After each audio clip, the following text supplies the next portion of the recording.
No one is illegal on stolen land.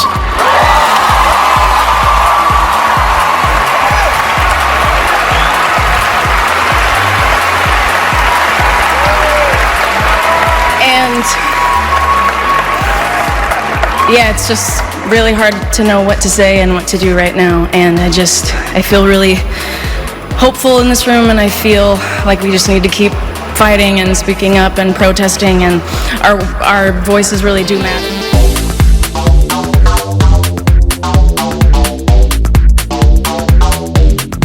It wasn't just Billie's speech that set social media on fire. It was the reaction that followed. A viral Grammy Awards moment is now dominating social media after a conservative podcaster filmed her immediate reaction to Billie Eilish's acceptance speech. Emily Austin, a podcaster, social media personality, and sports journalist, recorded herself in real time as Eilish accepted the Grammy Award for Song of the Year for Wildflower at the Crypto.com Arena in Los Angeles on February 2, 2026. During the speech, the 24-year-old singer told the crowd, "No one is illegal on stolen land," drawing scattered cheers and applause inside the arena. Austin's camera caught her immediate reaction, contorting her face before mockingly repeating the line. In the now viral clip posted on X, Austin sarcastically said, "Ice? Oh my God, I'm so edgy. I said ice, ha ha ha." A moment that struck a chord across political lines online. The video, with caption, "Live reaction to Billie Eilish going on a ice rant, painful to listen to," exploded in reach, racking up more than 50 million views by February 3, 2026, with commenters flooding the post in support. Some supported Emily, but there were many who trolled her and left comments like, "And that's why she's up there and you're not. You're posting about Billie Eilish, but not the Epstein files, and you look dumb as hell."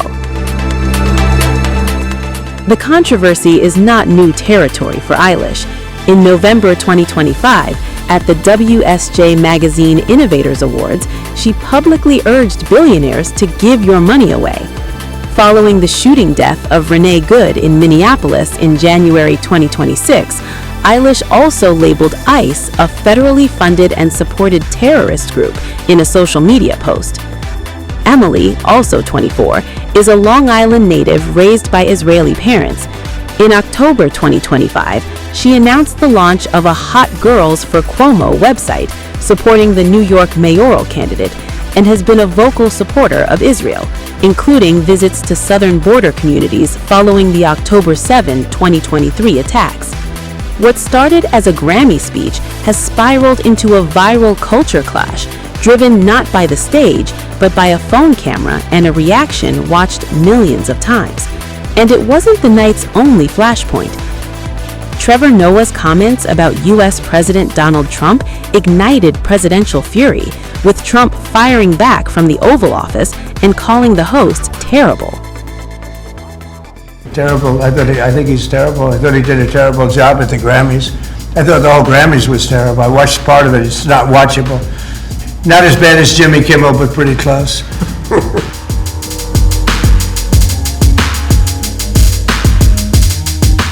U.S. President Donald Trump is openly furious with comedian Trevor Noah after the Grammy Awards sparked a viral political firestorm.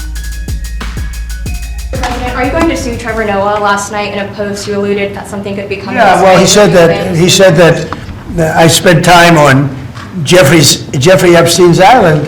I didn't. I mean, he's a lightweight. This guy, he's a terrible. I think he's terrible. I thought he did a terrible job at the Grammys. I thought the whole Grammys was terrible. I watched part of it. It's not watchable. But he was a lousy host. I'd say not as bad as Jimmy Kimmel, but pretty close. And no, he made a statement about me and Jeffrey Epstein. I have nothing to do with that. I have nothing to do with Jeffrey Epstein. Speaking to reporters inside the Oval Office, Trump blasted Noah's performance as host, declaring he did terrible and calling the Grammys not watchable after catching part of the broadcast. Back in 1999, the president had a sex scandal. People thought computers were about to destroy the world, and Diddy was arrested. Boy, how times have changed. The backlash followed Noah's opening monologue at the Grammy Awards, where he once again moved through the crowd, roasting stars to their faces, before turning sharper with jokes aimed at those not in attendance. The most explosive moment came later in the show, after Billie Eilish won Song of the Year, when Noah said, "That is a Grammy that every artist wants, almost as much as Trump wants Greenland." Which makes sense, because Epstein's island is gone, he needs a new island to hang out with Bill Clinton.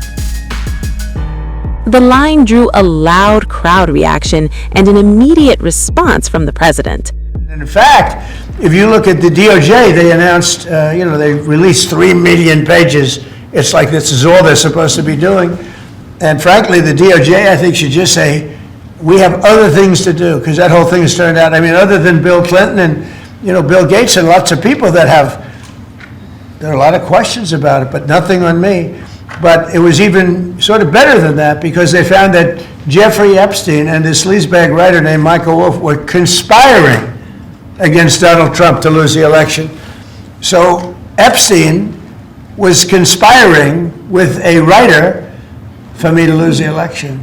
So right there, you know that I had nothing to do with this guy. But yeah, it's a terrible thing. The amount of time that's being wasted. When Epstein was alive, like 10 years ago, nobody cared about it. But they're only doing it. But now it's really hitting back on them, because Bill Clinton is such a big part of it. The Democrats are pushing it. And the problem is that it's turning out to be the Democrats that were with and conspired with Epstein.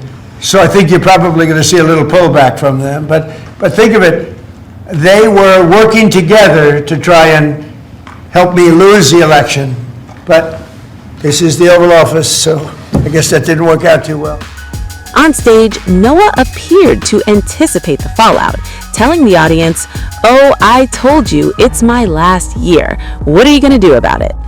The controversy unfolds as the Justice Department recently released a new trove of documents tied to its Jeffrey Epstein investigations, containing thousands of references to Trump, material that largely consists of shared news articles, political commentary, and unverified tip-line claims, including a spreadsheet summarizing calls alleging wrongdoing according to disclosed records. What began as a Grammy punchline has now collided with politics, power, and primetime backlash, turning an award show moment into a national headline.